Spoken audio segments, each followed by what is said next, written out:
how to enable or disable speak alert messages on Samsung Galaxy S26 Ultra. So let's start the video. First of all, go to app library. Now here, so click on settings app. Now in setting, scroll down and click on notifications. So you will see notifications is here, so click on notifications. Now here, so scroll down and click on advanced settings.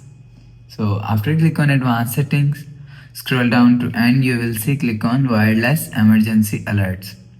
So after click on wireless emergency alerts, scroll down to end, you will see speak alert messages here. So if you want to enable speak alert messages, so turn on this button. So after turn on this button, you will see speak alert messages enable. So if you want to disable speak alert messages, so turn off this button. So after turn off this button, you will see speak alert messages is disabled.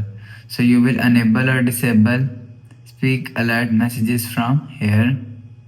So after the process, go back to home screen, refresh phone. So that's how you can enable or disable speak alert messages on Samsung Galaxy S26 Ultra. So if you like the video, please subscribe. Thanks for watching.